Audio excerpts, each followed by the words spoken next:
very least going to be dry. You know, I think most of it, but you can't rule out even a spotty sprinkle to an isolated shower this morning. So it's not bad. I mean, what you're seeing on the radar when you see this light green here popping up, I mean, this is the radar saying I'm detecting moisture out there. Is it in the form of clouds? Is it in the form of maybe a spotty sprinkle? That should be it. So now up until about 10, 11 o'clock this morning, I think consistently we actually will just be under cloudy skies to foggy conditions this morning.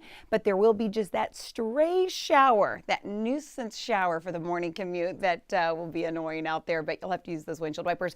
This is actually a live shot thanks to our WeatherBug network in Galveston. And in fact, I was telling you earlier this morning, about 3:30 this morning, Galveston was completely socked in. The fog was so bad.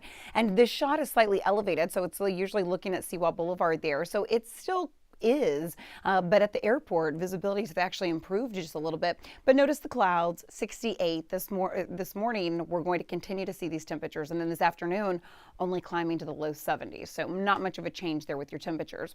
As far as the fog, oh, check it out. Okay, just now live, we're down to 1.5 miles in Galveston, down to 3 miles in Angleton. So they were seeing improvements back socked in. The only dense fog advisory that we have is for all of our coastal areas and then the bay, so Galveston Bay. And you can see why. That's where we're seeing the dense fog.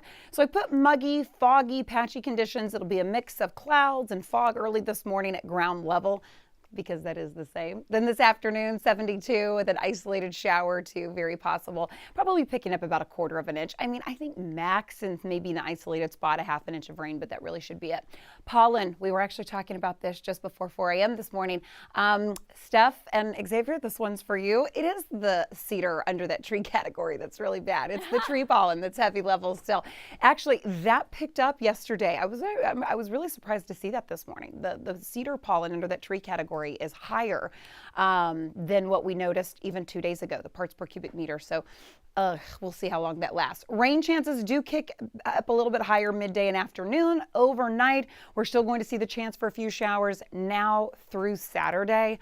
On and off scattered showers. We don't have much of a change with this pattern, all right? I mean, it's a dreary, muggy, gray skies type of a pattern. I just don't even know how to put that in a more fun way.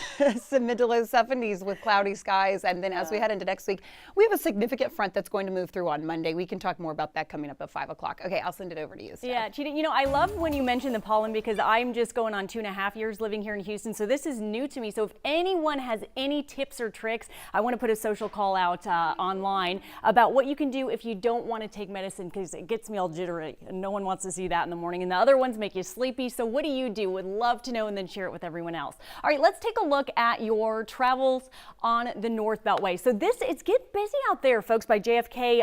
That is the popular exit to Bush Airport. So if you do have a flight, it's busy, but nothing really slowing you down. And then Katy Freeway, this is a really popular stretch if you're going inbound Barker Cypress. It's about 8 miles to get to the West Beltway. I'm not seeing any construction standing in your route, and it's pretty much a walk in the park right now all around that downtown loop, including the Pierce Elevated. 38 miles an hour. Still, don't worry about that. Sometimes our sensors aren't working, but you're still in the green. So really focus on the less of the number and more of the green condition.